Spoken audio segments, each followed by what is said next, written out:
Ang lihim na mabilis na nagpapabago sa mahirap tungo sa mayaman ni Robert Kiyosaki. Talaga bang naniniwala ka na ang pagiging mahirap ay kakulangan lamang ng salapi? Paano kung sabihin ko sa iyo na, sa katunayan, ang kahirapan ay isang uri ng pag-isip, isang mental na kulungan na binuo mula pa noong kamusmusan? Ang isang tao ay hindi ipinanganak na mahirap. Siya ay, sa halip, sinasanay na mag-isip sa ganoong paraan. Naintindihan ko ang mahalagang katotohanan ito nang mapansin ko ang isang bagay na kakatwa. Dalawang tao ay maaaring lumaki sa iisang pamayanan, mag-aral sa parehong mga paaralan, at magsumikap. Subalit, pagkatapos ng 10 taon, ang isa ay malaya at mayaman, at ang isa naman ay nakakulong sa utang at pagkabigo. Ang pinagkaiba? Ang kaisipan. At narito ako upang patunayan sa iyo na ang kayamanan ay hindi isang usapin ng kapalaran. Ito ay isang usapin ng pag-aaral tungkol sa pananalapi at ng tapang na baguhin ang paraan ng iyong pagtingin sa salapi, sa panganib at sa oras. Kapag tinitingnan ko ang dalawang taong lumaki sa isang komunidad, nag-aral sa parehong mga paaralan, at nagtapos sa unibersidad sa isang taon, nakikita ko ang isang bagay na nagpapabago sa lahat, ang takbo ng kanilang pag-isip. Naikwento ko na ang tungkol sa dalawang ama ko, ang mahirap na ama na nagturo sa akin na maghanap ng seguridad sa trabaho, at ang mayamang ama na nagturo sa akin na intindihin ang salapi, at ang pagkakaibang ito ay hindi lamang pananalita. Ito ang punto ng pagbabago sa pagitan ng isang buhay na nakakulong at isang buhay na malaya. Ang kaisipan ang hindi nakikitang disenyo ng iyong realidad sa pananalapi. Kung taglay mo ang maling kaisipan, gaano man kaganda ang iyong sweldo, ang salapi ay tatakas sa mga butas. Kung taglay mo ang tamang kaisipan, kahit na sa kakaunting halaga, magsisimula kang magtayo ng mga pundasyon na nagpaparami ng iyong ari-arian. Hindi ito walang laman na pang-udyok, ito ay agham at praktikal na gawain.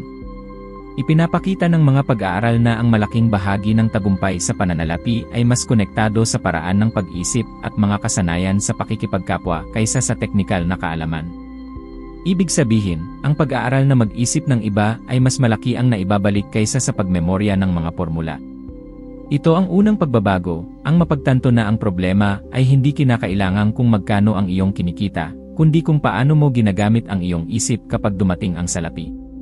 Ilang beses mo nang nakita ang isang tao na nagkaroon ng aumento sa sweldo at, pagkalipas ng ilang buwan, ay nasa parehong hirap tulad ng dati. Hindi ito nagkataon, ito ay isang pattern. Ang pagkakaiba sa kaisipan ay lumalabas sa maliliit na pang-araw-araw na gawi. May mga tao na tingin sa pag-aaral ay natapos na sa eskwelahan, na naniniwala na ang pagbabasa, pagsasaliksik, o pakikinig sa isang audio program tungkol sa pananalapi ay pag-aaksaya ng oras. Ang iba naman ay ginagawang puhunan ang isang oras bawat araw, nagbabasa sila, nakikipag-usap sa mga taong mas mahusay kaysa sa kanila, sumusubok ng mga ideya, nagmumuni-muni. Si Warren Buffett ay gumugugol ng oras sa pagbabasa na ginagamit ng karamihan sa paglilibang, hindi ito kapalaluan, kundi isang estratehiya. At maaari mong simulan sa isang simpleng bagay, pumili ng isang praktikal na aklat at magbasa ng 20 pahina bawat araw. Sa loob ng 2 linggo, matatapos mo ang isang aklat, sa loob ng 2 taon, nakabasa ka na ng 10 aklat. Ang pinagsama-samang epekto ng kaalaman ay totoo, hindi ito pangako, kundi ang matematika ng ugali. Ang isa pang bahagi ng kaisipang ito ay kung paano mo tinitingnan ang salapi. Para sa marami, ang salapi ay ang dulo, para sa iba, ito ay isang kagamitan. Ibig sabihin, gumagastos ka para mabuhay o pinapagawa mo ang salapi para sa iyo. Ang pagpapagawa sa salapi ay hindi mahika, ito ay pag-aaral tungkol sa mga ari-arian, daloy, at panganib. Ang mga taong may kaisipang kakulangan ay nag-isip na, kapag ako ay kumita, may nawalan. Samantalang ang nag-iisip sa kasaganaan ay nagtatanong, paano ako makakagawa ng halaga para sa akin at sa iba? At, dahil dito, nagbubukas ng mga pinto. Huminto at tanungin ang sarili, ituturing mo ba ang iyong sweldo bilang isang empleyado o bilang ang pinuno na nag-uutos sa iyong kinabukasan? Alam kong ang pagbabagong ito ng pananaw ay sumasalubong sa mga tunay na takot, takot na magkamali, kahihiyan na humingi ng tulong, galit sa mga mayroon ng mas marami. At may isang pagtutol na madalas nagmumula sa mga may pananampalataya, hindi ba labag sa mga espiritual na prinsipyo ang paghahangad ng kayamanan? Hindi ba kinukondena ng Biblia ang kayamanan? Ang tanong na ito ay lehitimo at nararapat na igalang. Marami ang nagpapakahulugan sa mga relihiyosong teksto bilang pagpuna sa kasakiman, at may katwiran, ang kasakiman ay nakasisira. Ngunit ang iba naman ay nakakahanap sa pananampalataya ng mga prinsipyo ng pangangasiwa, pagtatrabaho, at karunungan sa pananalapi. Hindi ito laban sa isa't isa, ito ay isang tanong ng interpretasyon. Ang praktikal na punto ay ito, ang iyong pananampalataya ay maaaring at dapat na umiral kasabay ng karunungan sa pananalapi. Kung ang isang tao ay gumagamit ng relihiyon bilang pagdadahilan upang hindi matuto kung paano alagaan ang pananalapi, ito ay isang praktikal, hindi teolohikal, na problema. Itanong ang mahirap na katanungan, nalilito mo ba ang pagpapakumbaba sa pagtanggap sa kahirapan bilang isang tadhana? Ang isa pang karaniwang pagtutol ay, ipinanganak akong walang pagkakataon, hindi ito makatarungan, wala akong pag-asa. Naiintindihan ko. Ngunit ang marinig na mahalaga ang kaisipan ay hindi nangangahulugang walang impluensya ang kapaligiran, ito ay nangangahulugang, kahit na may kakaunting mapagkukunan, maaari kang magkaroon ng mga gawin na nagpapataas ng iyong mga posibilidad. Nakita ko itong nangyari ng 10-10 beses, ang mga tao na nagsimula sa kakaunti at, sa pamamagitan ng pagbabago ng mga simpleng gawain, pagbabasa, pag-ipon, pag-invest ng isang maliit na porsyento ng kinikita, paghahanap ng mga gabay, ay binago ang kanilang buhay. At nakita ko rin ang kabaligtaran, ang talento na nasayang dahil sa kawalan ng disiplina sa pag-isip. Nais kong maging konkreto dahil ang abstraksyon ay hindi nagbabayad ng mga bayarin. Narito ang mga hakbang na maaari mong simulan na i-apply na sa linggong ito. Una, bumuo ng isang plano sa pag-aaral ng kayamanan.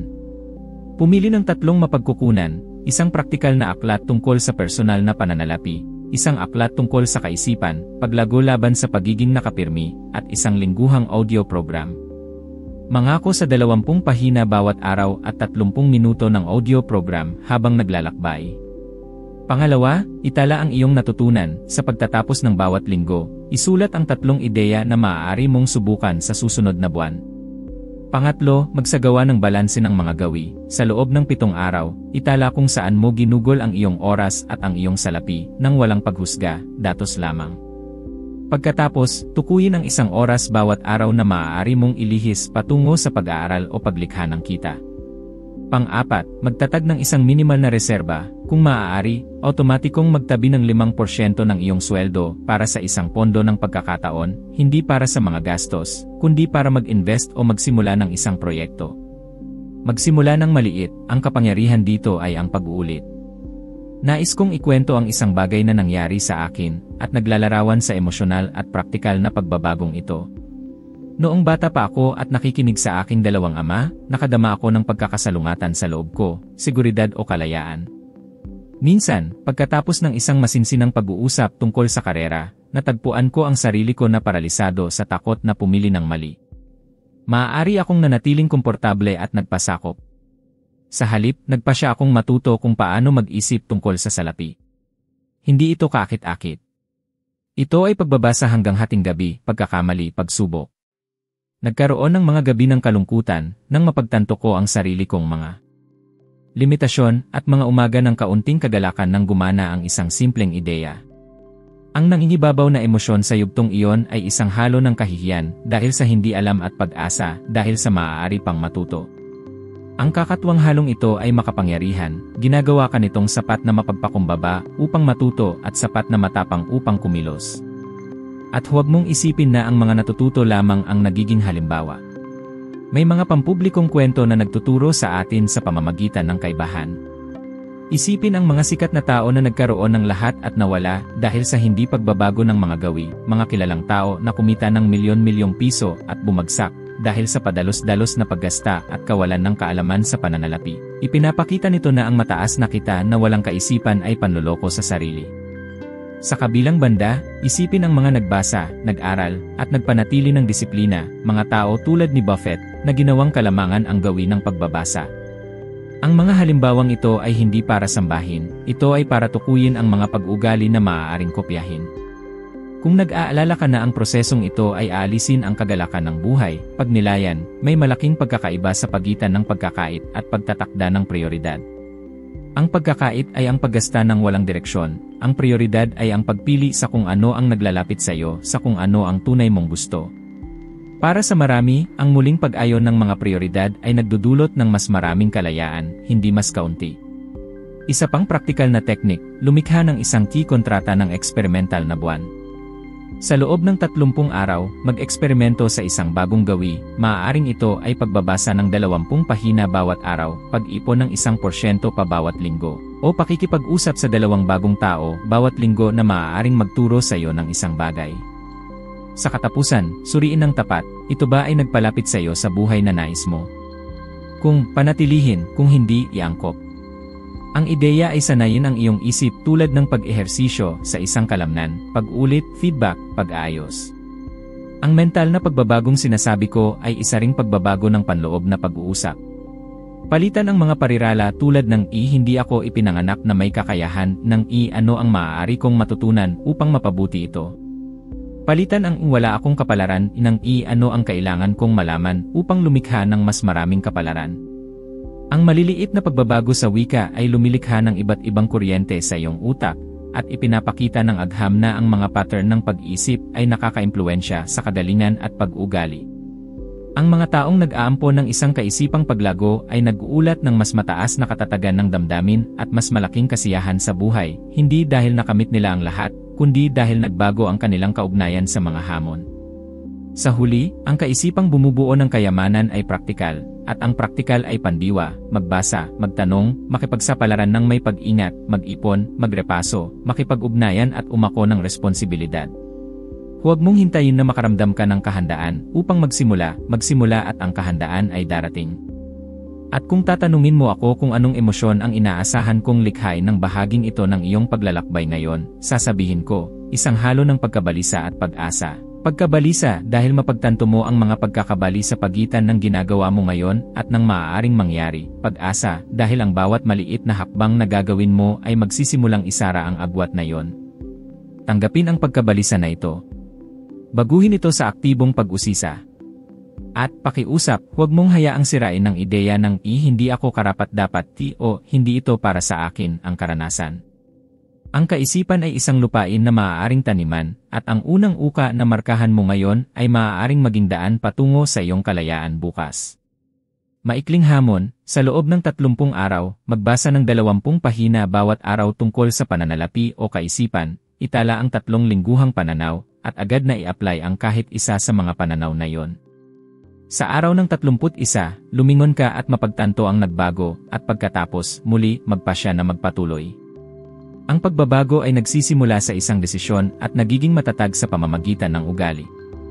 Naniniwala pa rin ako rito dahil naranasan ko ang pagbabagong ito. Kung nagawa ko, kaya mo rin basta baguhin mo ang paraan ng iyong pag-isip bago mo baguhin ang dami ng iyong kinikita.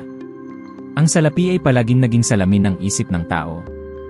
Natutunan ko ito ng maaga, nang mapagtanto ko na ang problema ay hindi kailanman ang salapi mismo, ito ay ang paraan kung paano nakikipag-ugnayan ang mga tao dito. Nakakamangha, marami ang gumugugol ng kanilang buhay sa paniniwala na kung mayroon lamang silang mas maraming salapi, malulutas nila ang lahat ng kanilang mga problema. Ngunit nakita ko ang mga taong kumikita ng mas marami at nananatili pa ring nakakulong, may utang, bigo, at walang kapayapaan. Ito ang nagpaunawa sa akin ng isang hindi komportableng katotohanan, ang salapi ay nagpapalaki lamang kung sino ka na. Kung ikaw ay hindi organisado sa kakaunti, magiging magulo ka sa marami. Kung ikaw ay disiplinado at estratehiko sa kakaunti, ikaw ay magpaparami sa marami. Ang salapi ay hindi nagpapabago ng karakter, ito ay naghahayag. Naalala ko ang isang panahon na nag-iisip din ako tulad ng karamihan sa mga tao.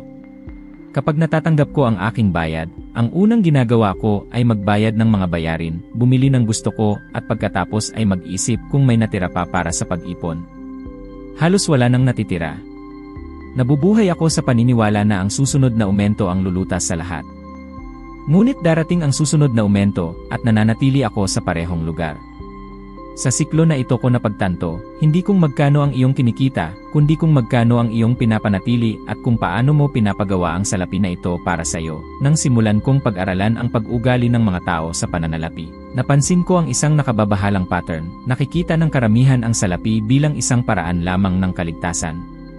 Sinasabi nila, kailangan kong bayaran ang mga bayarin, kailangan kong abutin ang katapusan ng buwan, at ginugugol ang buong buhay sa pagpapalit ng oras para sa salapi, nang hindi na pagtatanto na ang oras ang pinakamahalagang ari-arian. Ang salapi ay dumarating at umalis, ang oras ay umaalis lamang. Mayroong isang estatistika na gusto kong banggitin, hindi upang takutin, kundi upang magising. Ayon sa Federal Reserve ng Estados Unidos, 40% ng mga Amerikano ay hindi kayang pondohan ang isang emergency na nagkakahalaga ng humigit kumulang 23,000 piso, 23,000.00. Nang hindi nangungutang, hindi ito kawalan ng kakayahan, ito ay kawalan ng pananaw. Kapag nabubuhay ka ng walang reserba, wala kang kalayaan. Nabubuhay ka na bihag ng susunod na sweldo, ng susunod na kredito, ng susunod na pabor. At ang pinakamalungkot ay maraming tao ang tumatawag dito na normalidad. Natutunan ko na ang salapi ay isang kagamitan, hindi isang layunin. Ang taong may kaisipang mahirap ay nakikita ang salapi bilang isang bagay na gagastusin, ang may kaisipang mayaman ay nakikita ang salapi bilang isang bagay na itatanim. Ang salapi ay binhi. At bawat binhi ay nangangailangan ng mayabong na lupa, ang lupa ay ang iyong kaisipan. Ang taong may kaisipang mahirap ay nag-iisip, kailangan kong gastusin dahil nararapat ako. Ang taong may kaisipang mayaman ay nag-iisip, kailangan kong mag-invest dahil gusto kong lumago. Ang isa ay nabubuhay para sa agarang gantimpala, ang isa ay naghahangad ng pinagsamang pagbabalik. At bago mo isipin, pero madali itong sabihin kung may salapi na, hayaan mong ikwento ko ang isang personal na bagay. Nagkaroon ng isang yugto sa buhay ko na ako ay bangkarote. Sinubukan ko ang isang negosyo at nawala ang lahat. Kinailangan kong magsimula sa wala. At, kakatwa, sa sandaling iyon ng kakulangan ko natutunan ang tunay na halaga ng salapi. Tumigil ako sa pagtrato nito bilang isang premyo at nagsimula akong tratuhin ito bilang isang empleyado. Bawat isang dolyar na pumapasok, nagtatanong ako, paano ka magtatrabaho para sa akin? Ang tanong na ito ang nagpabago sa lahat. Nagsimula akong mag-invest ng maliliit na halaga, una sa kaalaman, pagkatapos sa mga negosyo. Ang resulta ay hindi dumating kaagad, ngunit dumating. Dahil kapag ang salapi ay mahusay na inutusan, ito ay sumusunod. Mayroong matinding pagkakaiba sa pagitan ng paggastos at pag-invest. Ang paggastos ay nagbibigay sa iyo ng ginhawa. Ang pag-invest ay nagbibigay sa iyo ng kinabukasan. Mas pinipili ng karamihan ang ginhawa. Ilang beses mo nang ginantimpalaan ang sarili mo ng isang bilihin upang gumaan ang pakiramdam pagkatapos ng isang masamang araw. Itinuturo sa iyo ng lipunan ito, nararapat ka. Ngunit ang tunay na nararapat sa iyo ay kalayaan. Kalayaan na pumili, na tumanggi, na umalis sa isang trabaho na nagpapasakit sa iyo. At ang kalayaang ito ay hindi nagmumula sa isang umento, nagmumula ito sa kontrol at kamalayan sa pananalapi. Napansin mo ba na, ayon sa estatistika, kapag may nanalo sa loto, sa karamihan ng pagkakataon ay nawawala ang lahat sa loob ng ilang taon? Nangyayari ito dahil pinarami lamang ng salapi ang isang kaisipan na hindi kailanman inihanda upang pangasiwaan ito. Ito ay tulad ng pagbubuhos ng tubig sa isang basag na baso, gaano man karami ang ilagay mo, palagi itong tatagas. Sa kabilang banda, ang mga taong may pangmatagalang pananaw ay umuunlad dahil mayroon silang disiplina. Natutunan nilang antalahin ang gantimpala. Alam nila na ang kasiyahan ngayon ay maaaring magdulot ng kapayapaan bukas. Ipinapakita ng isang pag-aaral ng Universidad ng Oregon na ang mga taong nakatuon lamang sa panandalian ay 43% na mas mababa ang posibilidad na mag-ipon para sa kinabukasan. Ito ang nagpapaliwanag kung bakit maraming nabubuhay sa walang katapusang siklo ng stress sa pananalapi. Gusto kong sabihin na ang salapi ay tulad ng isang ilog. Kung susubukan mong hawakan, ito ay tatakas sa pagitan ng iyong mga daliri. Ngunit kung matututo kang i-channel, maaari itong makabuo ng enerhiya, paggalaw, at kasaganaan. Nangangahulugan ito ng pag-unawa sa daloy. Kapag kumikita ka, ang isang bahagi ay napupunta sa mahahalagang gastos, ang isang bahagi ay napupunta sa mga pagkakataon, at ang isang bahagi, gaano man kaliit, ay napupunta sa pag-invest. Kahit na 5% lamang sa simula, ang ugali na ito ang nagpapalaya sa iyo. Ang isa sa pinakamalaking pagkakamali na nakikita ko ay ang paniniwala na ang pag-invest ay para lamang sa mga may marami. Ito ay kasinungalingan. Ang pag-invest ay para sa mga may pananaw. Ang pananaw ang lumilikha ng kapital, hindi ang kabaligtaran. Nang magsimula ako, wala akong malalaking halaga, ngunit mayroon akong pagnanais na matuto. At ang pagnanais na ito ang nagtulak sa akin na mag-aral, magmasid, magkamali ng maliit at lumago ng paunti-unti. Ganyan nanalo ang laro, sa patuloy na pag-aaral at maliliit na desisyon, paulit-ulit ng may pagkakaisa. Madalas sabihin ni Warren Buffett, huwag mong ipunin ang natitira pagkatapos mong gumastos. Gastusin mo ang natitira pagkatapos mong mag-ipon. Ang pariralang ito ay simple, ngunit makapangyarihan. Pinipilit ka nitong baligtarin ang emosyonal na lohika. Una kang magtanim pagkatapos ay mag-ani. Una kang magtabi pagkatapos ay mag-enjoy. Ang pagkakasunod-sunod na ito ay nagpapabago ng mga tadhana. Ngunit marahil ang pinakasensitibong punto ng paksang ito ay emosyonal. Ang salapi ay nagdadala ng sisihin. Maraming tao ang tinuruan na tingnan ang salapi bilang isang maruming bagay, bilang tanda ng pagiging makasarili. Narinig ko ito sa loob ng maraming taon, mula sa mga guro, mula sa mga kamag-anak, maging sa mga taong may pananampalataya. At sa mahabang panahon ay naniwala ako. Ngunit pagkatapos ay napagtanto ko na ang salapi mismo ay walang kinikilingan. Naghahayag lamang ito ng mga intensyon. Kung ikaw ay mapagbigay, magkakaroon ka ng mas maraming paraan upang tumulong. Kung ikaw ay makasarili, palalakihin ng salapi yon. Kaya ang problema ay hindi ang salapi, kundi ang puso. At ang pagpapagaling sa emosyonal na ugnayan dito ay kasing halaga ng pag-aaral na i-invest ito. Sa mga pagsasaliksik tungkol sa kagalingan, ang mga taong nagkakaroon ng kamalayan sa pananalapi ay nag-uulat ng mas mataas na antas ng kapayapaan, mas kaunting pagkabalisa, at mas mataas na kasiyahan sa buhay. Hindi dahil yumaman sila kaagad, kundi dahil huminto sila sa pagiging bihat. Ang pag-alam kung saan napupunta ang salapi ay nagbabalik sa iyo ng kapangyarihan. At ang kapangyarihan, sa kasong ito, ay nangangahulugang pagpili. Naalala ko ang isang umaga kung saan, pagkatapos ng mga buwan ng pagiging disiplinado, napagtanto ko na naipon ko ang aking unang tunay na reserba. Ito ay kakaunti, ngunit ito ay isang sandali ng malalim na kagalakan. Hindi dahil mataas ang halaga, kundi dahil, sa unang pagkakataon, hindi ako umaasa sa sinuman. Nakalikha ako ng seguridad. At ang pakiramdam na ito ay nagpapalaya. Isipin ito, ang karamihan ay nagtatrabaho para sa salapi. Kakaunti ang nagpapagawa sa salapi para sa kanila. Nang naintindihan ko ito, napagtanto ko na ang kalayaan sa pananalapi ay hindi isang premyo, ito ay isang kasanayan. At, tulad ng anumang kasanayan, ito ay natututunan. Kung gusto mo ng isang praktikal na ehersisyo, magsimula ngayon. Kunin ang halagang natatanggap mo at hatiin. Pumili ng 1%, kahit na maliit, 5%, marahil 10%. Itabi bago mo gastusin. Huwag kang maghintay na may matira, gumawa ka ng matira. Pagkatapos, kumuha ng 1% at mag-invest sa pag-aaral, isang kurso, isang aklat, isang gabay. At, sa wakas, payagan ang sarili na mangarap ng mas malaki. Gumawa ng isang plano para sa 10 taon. Isipin kung saan mo gustong maging at tanungin ang sarili, ang mga desisyon ba na ginagawa ko ngayon ay nagdadala sa akin doon? Hindi ito tungkol sa agarang kayamanan, ito ay tungkol sa paglikha ng isang kaisipan ng pagtatayo. At ang kagandahan nito ay ang sinuman ay maaaring magsimula, hindi mahalaga ang sweldo, ang edad o ang nakaraan. Ang tanging kinakailangan ay disiplina. Ang salapi ay masunurin. Sinusunod nito ang direksyon. Kung ituturing mo ito ng may layunin, ito ay magpaparami. Kaya, mula ngayon, sa bawat pagkakataon na kukunin mo ang isang sweldo, huwag magtanong, ano ang mabibili ko dito? Magtanong, ano ang maaaring itayo nito? Ang tanong na ito ay nagpapabago sa lahat, dahil binabago nito ang kilos ng paggastos sa isang desisyon ng paglikha. At ang araw na magsimula kang mag-isip ng ganito, iyon ang araw na titigil ang salapi sa pagdomina sa iyo, at magsisimulang magtrabaho pabor sa iyo. Ang panganib. Ang simpleng salita ay nagdudulot na ng pagkabahala sa maraming tao. Kapag narinig ng karamihan ang si panganib, iniisip nila ang pagkawala, takot, pagkabigo. Ngunit para sa akin, ang panganib ay palaging nangangahulugan ng isang bagay na naiiba, posibilidad na lumago, na umalis sa linya ng karaniwan, na magtayo ng isang bagay na pinapangarap lamang ng iba.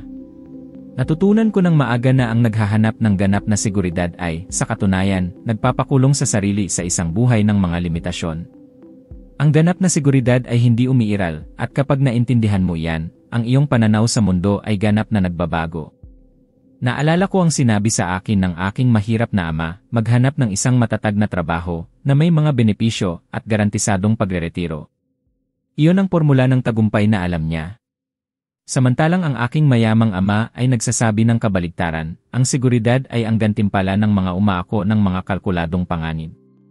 Sa simula, ang dalawang boses na ito sa loob ko ay nag-aaway araw-araw. Sa isang banda, ang pagnanais na protektahan ang sarili, sa kabilang banda, ang pagnanais na lumikha. Nakadama ako ng takot at walang kahihiyan sa pag-amin nito. Ang takot sa pagkabigo, ang takot sa paghusga, ang takot na mawala ang kakaunting mayroon ako. Ngunit ang takot ay hindi ang kalaban. Ang paralisis ang kalaban.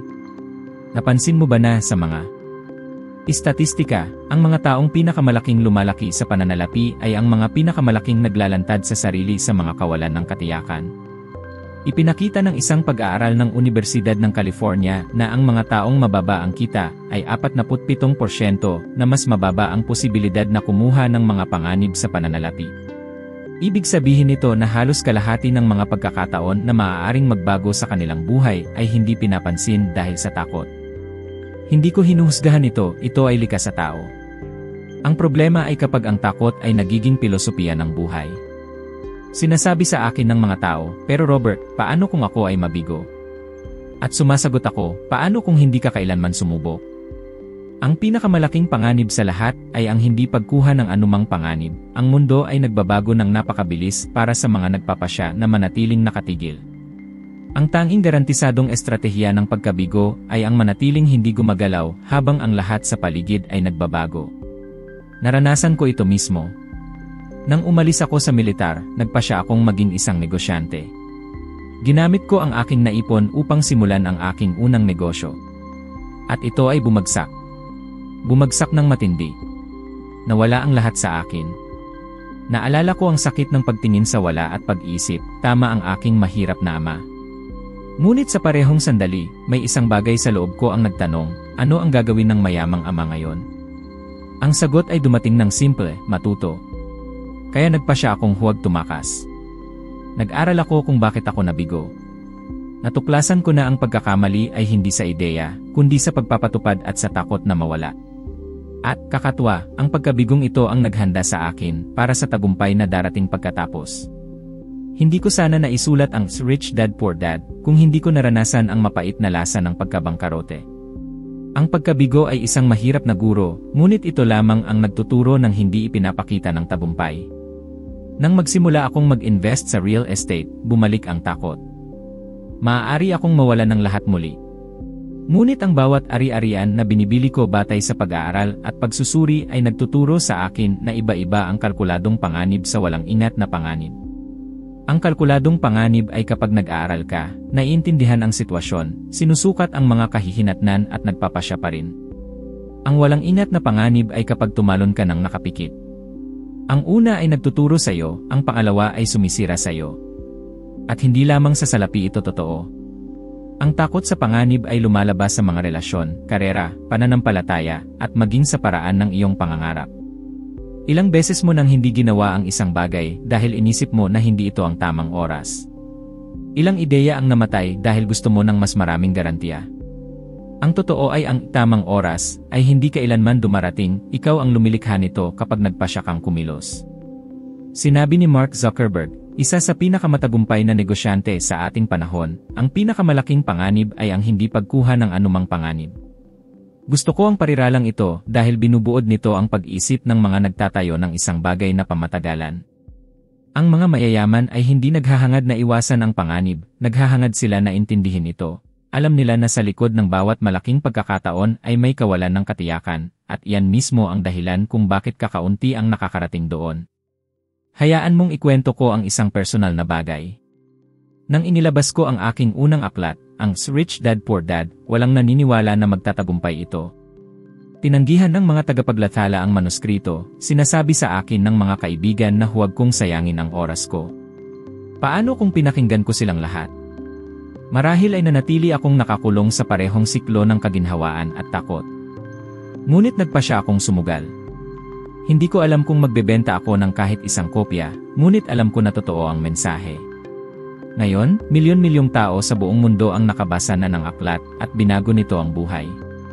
At nagsimula ang lahat sa isang mapanganib na desisyon. Ang kakatwa ay kung gaano ka masasanay na harapin ang panganib, mas nawawala ng kapangyarihan ang takot.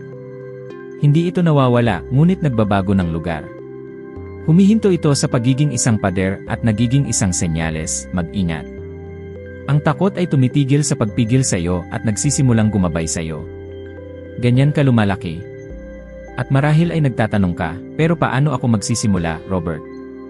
Mayroon akong tunay na takot, takot na mawala, takot na magkamali. Kung gayon, magsimula ng maliit. Ang panganib ay hindi kailangang maging malaki. Mag-invest sa isang bagay na simboliko, isang aklat, isang kurso, isang maliit na pagbabahagi. Lumikha ng isang panibagong proyekto. Ang ideya ay sanayin ang iyong isip na kumilos sa kabila ng pagdududa. Ganyan nabubuo ang kalamnan ng tapang. Hinahamon kita na gawin ang isang bagay, sa loob ng susunod na 30 araw, pumili ng isang kalkuladong panganib at kumilos. Maaari itong magsimula ng isang maliit na investment, magbenta ng isang bagay na alam mong gawin, mag-aral ng isang bagong mapagkukunan ng kita, o magmungkahi ng isang ideya sa iyong trabaho. Itala kung ano ang nararamdaman mo bago at pagkatapos. Malalaman mo na ang pinakamalaking gantimpala ay hindi ang salapi, kundi ang personal na paglago na nagmumula sa pagdaig sa takot. At, syempre, magkakamali ka paminsan-minsan. Lahat ay nagkakamali. Nagkamali na ako ng 10-10 beses. Ngunit natutunan kong itala ang bawat pagkakamali, pag-aralan ito at magpatuloy. Tinatawag ko itong patakaran ng produktibong pagkabigo. Ang produktibong pagkabigo ay ang nag-iwan sa iyo na mas handa kaysa dati. Ang mga taong may kaisipang mahirap ay nakikita ang pagkakamali bilang isang sentensya.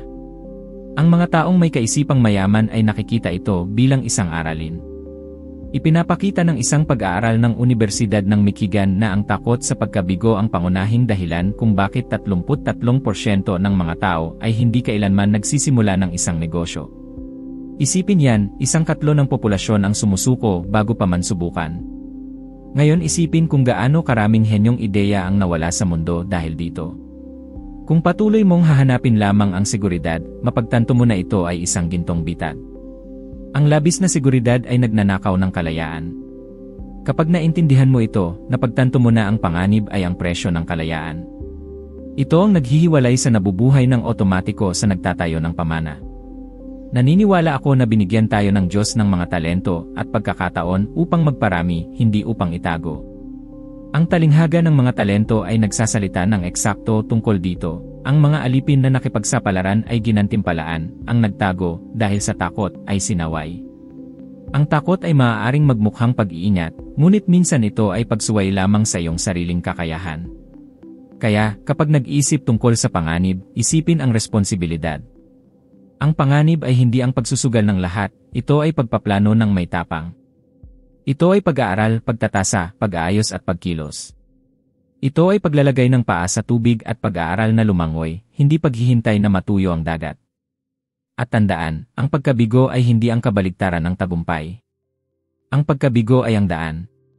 Sa bawat sinasadyang pagkakamali, lumalapit ka sa tama. Sa bawat panganib na kinuha, lumalayo ka sa pagiging katamtaman. Ang takot ay palaging umiiral, ngunit ang tapang ay ipinanganak kapag nagpasya kang kumilos pa rin. Kaya, sa susunod na dumalaw sa iyo ang takot, ngumiti ka. Dumating ito upang ipaalala sa iyo na may isang bagay na malaki sa kabilang panig. Ang panganib ay hindi iyong kalaban, ito ang pagsubok na naghihiwalay sa mga nangangarap lamang sa mga talagang nakakamit. Sa loob ng maraming taon, pinagmasdan ko ang mga taong naghahanap ng kayamanan, ngunit nakakulong sa isang hindi nakikitang siklo ng paghahambing, inggit, at takot.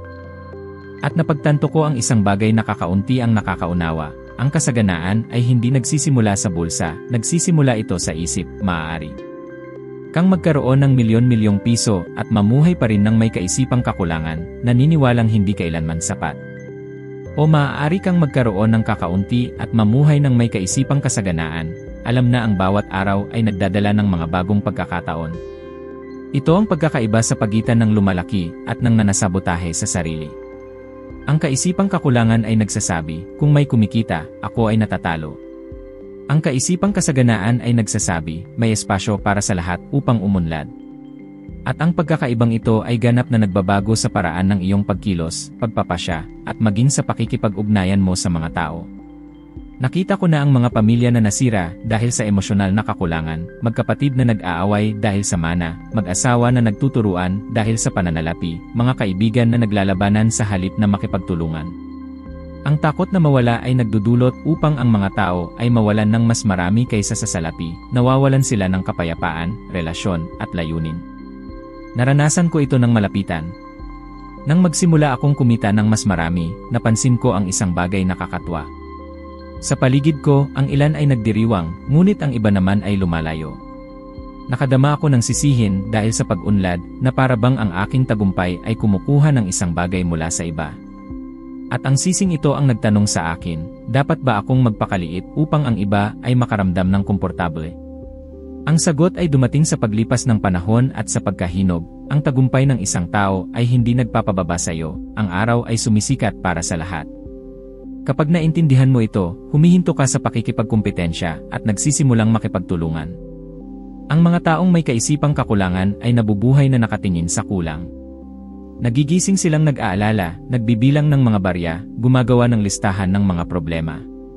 Samantalang ang nag-iisip sa kasaganaan ay nagigising na naghahanap ng mga solusyon, nakakakita ng mga posibilidad, nagpapasalamat sa mayroon sila.